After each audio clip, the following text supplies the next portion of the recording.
Hi, I'm James Taylor. And I'm Alison Burns. And together we are the Ethical Futurists. Now, you're listening to the Ethical Futurist podcast, where we dive into the world of sustainability, ethics, and why these ideas today are more important than ever before.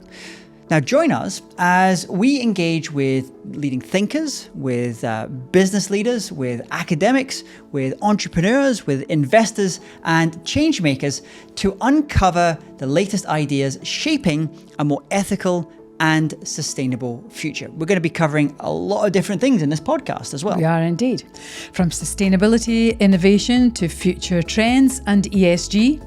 Our conversations span a wide array of topics, including renewable energy. We're going to be looking at clean tech, ethical investing, food systems, and much more. Yeah. In each episode, we explore really crucial issues such as carbon emissions, the circular economy. We're going to be talking about rewilding, net zero carbon goals, and the future of food and energy, something that Alice and I are really passionate about. So whether you're interested in lab-grown meat, alternative proteins, sustainable finance, or climate-related risk, we've got you covered. Raya Makawi is leading the sustainability efforts in the Middle East and Africa with active ESG programs implementation in more than 10 countries, co-leading COP27 and COP28. She has been nominated as one of the 2023 Middle East's most inspirational women in leadership by the House of Rose Professional Organization. Joining 3M in 2012, Raya has more than 10 years of experience in innovation, quality management, and product stewardship. She has been the champion for special projects in 3M, including the Abu Dhabi World Skills in 2017, the Women's Leadership Forum Gulf Chapter, and was a steering committee member for the Technical Women's Leadership Forum EMEA 2021-2023. She was recently appointed the EMEA Technical Women in Leadership Co-Chair for 2024-25. And Raya also represents 3M EMEA in the UNGC Accelerators for Climate Action and Target Gender Equality. She holds a master's degree in strategic marketing from the University of Wollongong in Dubai, and it is our great pleasure to have Raya with you on the show, The Ethical Futurist, today. Welcome. Welcome, Raya. Thank you so much. Thank you for having me. Thank you for this great introduction. Well, what is going on in your world? Because we were just talking before we came on. You're a very, very busy lady. So tell me, what's got your focus at the moment? Thank you so much. Hopefully, I will be busy productive. This is very, very important. So what we are busy in now, the Global Earth Day. However, 3M has extended the day to be a full week. So starting Monday, we will have a full Earth Week. Now, the importance, if I would say, and the beauty of extending it to 1 week, you will ensure that the message you are conveying to stakeholders is very important and it will be taken gradually. Now, for example, we strongly believe in stakeholder engagement, whether we talk internally with our employees or externally with our customers. So we run educational and awareness sessions, which is always important. Education is core when we talk about sustainability. So we walk them on how we drive our actions and strategies within our sustainability or strategic sustainability framework.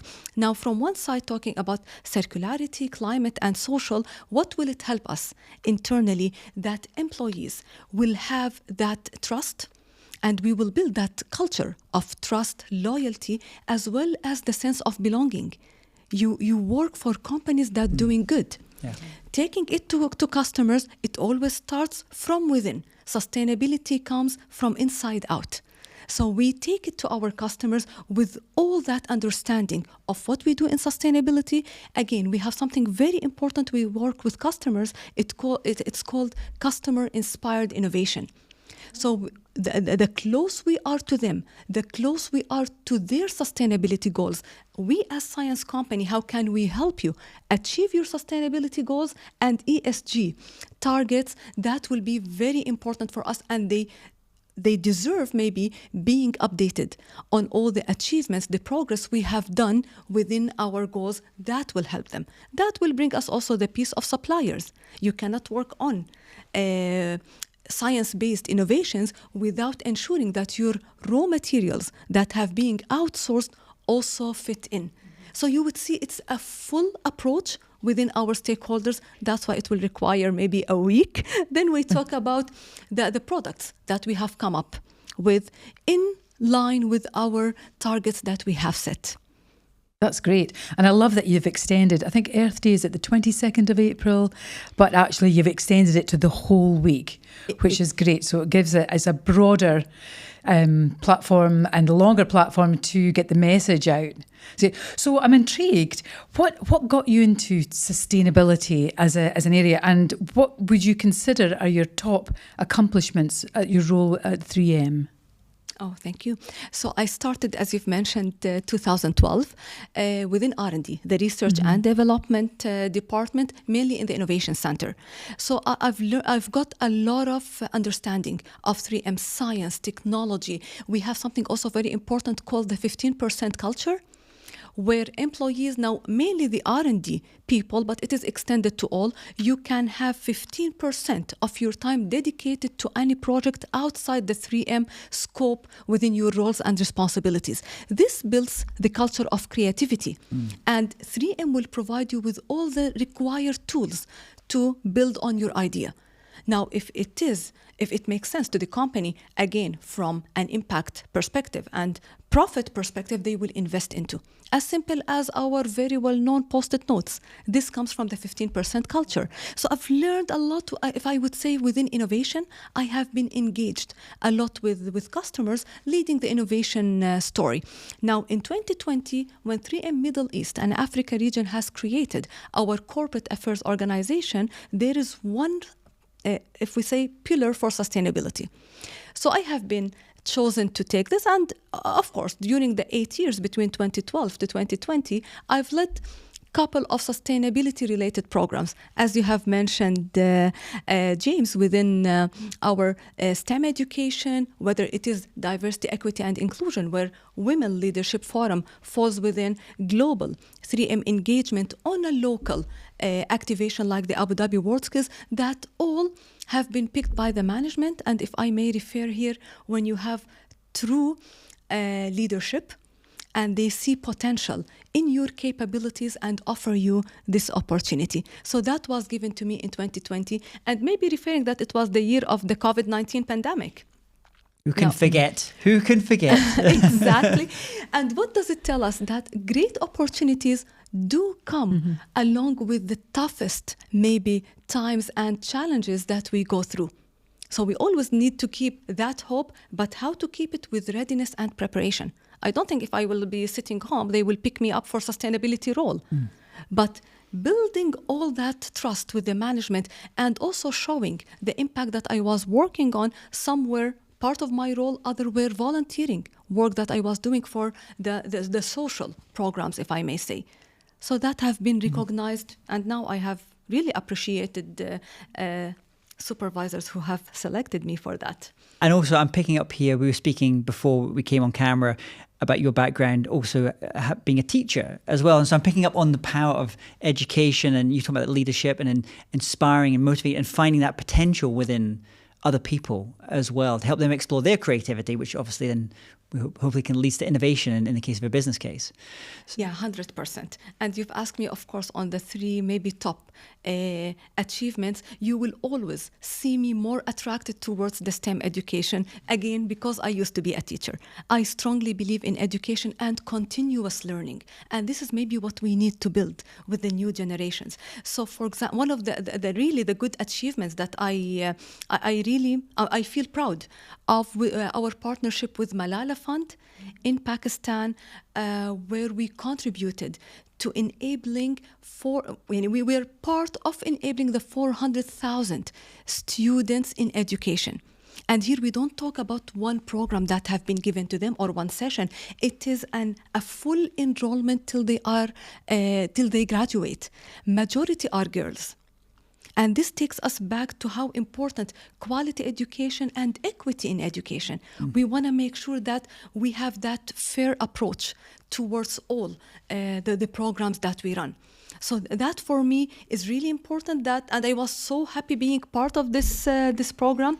Maybe also I will refer something related to governance, especially that the region hosted here the Conference of Parties, COP 27 in Egypt and last year COP28 in UAE. Now this is something makes me proud as an Arab to see two Arab countries maybe leveraging, if I may say, how we our approach towards climate action and climate change, especially that UAE COP has been marked as being the historic one and now is leading on the Troika, the COP presidencies, which is again important message around meaningful collaboration, partnership, the collective action that we need towards serious issues. Now, the last one, if I may, on the three main ones, it's personal/corporate. 3M has something called 3M Global Impact Program, where they select employees to serve on ESG program on a different region from where they are based in. So the country that I have served in, it was Argentina. So I've gone all the way to Argentina to work with an NGO on a triple impact. They were helping women recycling material by creating or repurposing products, and they want to increase the economical scale. So it was a great program. If you look deeper into it, it's not only a normal program. The way you see diversity at its best, working with 9 colleagues I've never met. Maybe not even virtually, I knew them. We come from different backgrounds. That takes us that diversity is not only about language, cuisine, or the way you are dressed, or sometimes they link it to culture. It's much, much more. Exactly, about our mindsets, about our behaviors, about backgrounds, how we react to certain situations. We are all in a country that is new to us. Again, it adds more on the diversity. How your inclusive mindset will work at that time with a short period of 2 weeks. So here where you bring back all your values and principles to handle and to be rooted to the purpose, why we are there.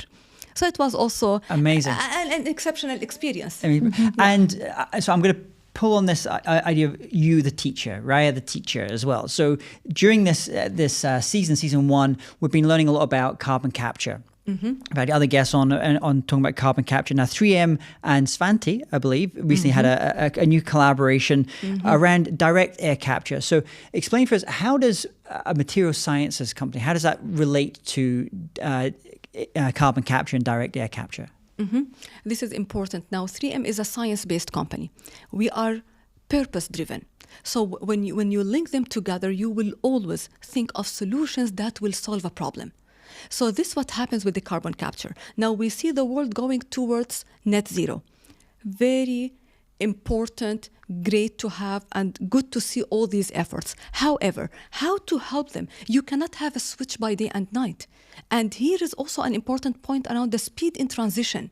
So you need to take it gradually, especially within sustainability. So to move to net zero, let's stop by decarbonization. So 3M came up with a filtration technology, or working on a filtration technology, as you have mentioned with Svante, to help decarbonize certain industries. Now, other industries, like for example, steel industry, might not be easy to decarbonize through the direct air capture. So we help them through green hydrogen technology that we also work on to help have more efficient, cost-effective production of green hydrogen. So it takes us back to importance of science, importance of technology, and partnerships. We need again to strengthen the importance of collaboration if we are going towards a climate action. Yeah. We cannot. No company can do it on its own. So it starts with that curiosity, thinking about what is the problem we're trying to solve, and then there's a range of maybe different technologies, and then building that collaboration with other partners to help and to innovate. And I love, what was the phrase you mentioned earlier? Customer innovation, inspired, customer inspired innovation. I love that. I'm definitely going to use that in the future That's as well. Great. Are you looking to secure a keynote speaker who's well versed in sustainability, ESG, or any of the engaging topics featured on the Ethical Futures podcast? Well, look no further. Connect with the experts at MENA Speakers to book your ideal speaker today. Just go to mena-speakers.com. That's mena-speakers.com. Alternatively, you can drop them an email at book@mena-speakers.com to book the perfect speaker for your next event. And another area of 3M was when you were in Argentina. Was that with 3M? Yes. Yeah, that was. So that was part of the Science for Circular program. Was that part of that, or did that inspire it, or? Yeah, thank you so much for linking to the sustainability framework. In fact, it is science for community. Oh, I see. Right. So these three, isn't it? Science, the three areas. Exactly. Science for circular, science for climate, science for community. Oh, okay. So you will see in our science for community, there is a goal of donating 300,000 skills-based volunteering hours through employees. Okay. How do you do them? We have local programs, we have regional programs, and we have global. The global one is the 3M Impact Global Program. Great. And so tell us more about the circular economy and how you can see the opportunities there in relation to the work of 3M. Mm-hmm. Now, if we define it, 3M says you do more with less material. Mm-hmm. This is how we drive on circular economy. So how we do it? Again, we start internally.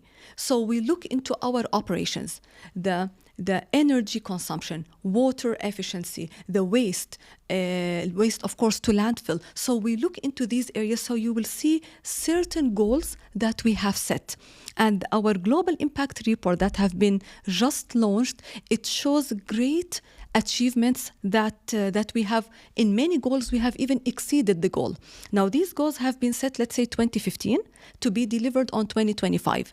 Many of them have been already delivered or over achieving, if we would say, and take the 2025 as our deadline. Then we have built on that.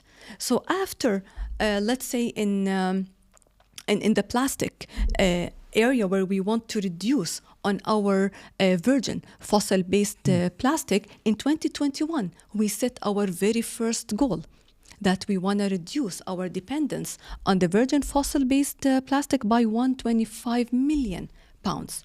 So you see us having non-PVC packaging. And this is very obvious because it starts with our consumer business.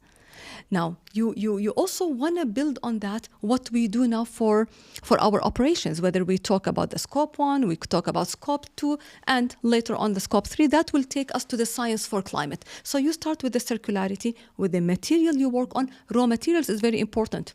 As I mentioned that we work with suppliers, so you will see us having a 3M supplier code. They need to commit and comply with the 3M requirements in outsourcing. And you will see an important environmental clauses that have been listed in this supplier code. So here how you control your operations. When you have a full approach within your operations, suppliers, customers. This is in relation to circularity, because we still have more for climate, more for social. Great. Now, Alice and I, we speak about creativity and innovation a lot to a lot of different companies and going keynote on that topic. And think about 3M. 3M is a company I just think of when I think of pioneering, I think of innovation. It's one of those kind of companies. And we obviously think about the Post-it notes we mentioned earlier as well, obviously came from 3M.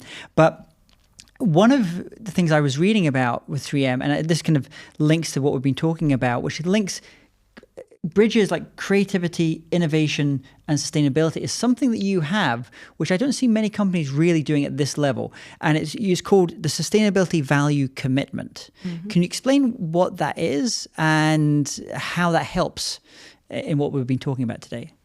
Now, early 2019 and post COP24, 3M announced its Sustainability Value Commitment. Now, what does it mean? It means every new product enters the commercialization phase will have a sustainability attribute. Now here, as a manufacturing company, we talk about more than 1,000 products the company produce every year. So after 2019, every product will have a sustainability value. And having now this commitment, every new product should help you solve a certain problem, whether it is an environmental problem or social problem. How do we implement the sustainability attribute? This takes us back to circularity. Maybe through our responsible manufacturing. Maybe this product requires less water in producing, less energy. It produces less waste, or it might be using a recycled material. So that all starts from circularity. Or the product might help you solve an environmental issue that goes with our climate. It will help you reduce your greenhouse gas emissions. It might help you also reduce your carbon footprint and other areas that has to do with climate. Or it will help people, improving, for example, air quality, help in your health and safety. So this is the attribute that you can see within our products. Now, what does it require? Of course, we have revisited our sustainability goals to add new goals like the plastic one I have mentioned. It was launched or we committed to in 2021. So it came 2 years after our SVC announcement, and we are continue on building on our goals within sustainability value commitment. Now, just taking you back a little bit with our 15% culture of innovation. If you spend 15% of your time and you ensure sustainability is embedded into innovation, you will come up also with great solutions. Like nowadays, we refer to we consider it now the superstar product we all refer to. It's the Scotch cushion lock protective wrap. Yeah. So it will replace the plastic bubble wrap. Yeah. And if you can, as a consumer, we find this plastic bubble wrap is very convenient, and we know how to use it, how does it protect, we know everything about it. So to come up with a non-PVC protective wrap, which is from recycled materials, 100%, and recyclable, looks like a paper, then as you open it and wrap, it becomes the 3D configuration shape. Okay. So you protect, you have the same, if we would say, purpose that you wanted from the promise you wanted from the product, but it is a sustainable material. 100% circular. Wonderful. So we're going to start to finish up here as well, Alison. Oh, yes. Is this my last question? I think this could be my last question. In the world that we are now, sustainability is your key thing, and I can see that it drives you, and every decision we want to put through our ethical filter when we're making those consumer choices. But what do you see, what do you envisage as an ethical and sustainable future so that we have a planet that we're proud to leave to future generations? Thank you. This is very important because the engagement of youth is nowadays key. However, do they know what they need to do? So knowledge will come at a very important area. They need to learn. They need to be equipped with the accurate information that will help them. They need also to invest in their time to know more about the ESG if they want to be in sustainability. Now, secondly, they will require certain skill set. So if you want only to communicate the message of sustainability, or you want to influence, to inspire, you might need certain, or even to convince the C-suite level to invest in sustainability, you need certain skills that is required, like negotiation, communication, presentation. However, you want to be specialized in certain areas within ESG. Maybe we will start, for example, with an engineering background. Then you will require analytical skills and different types of skills. Now, if I will also put knowledge and skill to a very important base, which are values and principles. Because if you look at it, what is sustainability? Is living responsibly and with purpose. So you need to be rooted to values. Unfortunately, what I can see from the new generations, and with the openness we have it in the world, the globalization, they forgot their identity. We need to be rooted to that identity. This is power. This will help them really lead with purpose. Then we want to be rooted to have ethical business. Again, you might meet all your KPIs, all your goals, but you don't add any value. You don't have the intended impact to create that difference. So we need the new generation really to be rooted. Values, principles, build on it, live with purpose. That will even help you as leaders to increase, if we would say, the level of consistency as you go on. So even your level of care, transparency, these are all important, and these are all values. So this is very important to the new generation. And last, we want them, please, to believe in continuous education. No one knows it all. Have also an open, curious mindset. The more you learn, the more you experience, the more you know if this things works or not. So, and wish them all the best, because they will lead the change. This is what you usually say. Yeah. We help you pave this way, but you will live the climate action. So please be strongly engaged. So hopefully this conversation has sparked your curiosity. If you're listening, watching this just now, where can people go to learn more about the work of 3M, the work you're doing around sustainability, and maybe to connect with you as well? For 3M, our website, 3m.com, especially that we launched our Global Impact Report. I really invite and encourage everyone to go through it and to enjoy, if I would say, the impact you want to see in the world.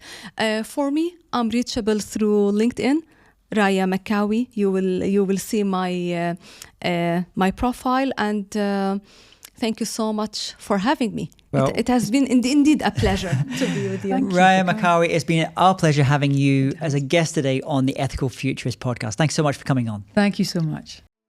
If you're considering making sustainability or ESG one of the themes for your next conference, your event, or perhaps a company retreat, then why not invite Alison and myself to be your keynote speakers or event MCs? We've delivered really inspiring co-keynote programs for some of the world's largest organizations from all different kinds of industries.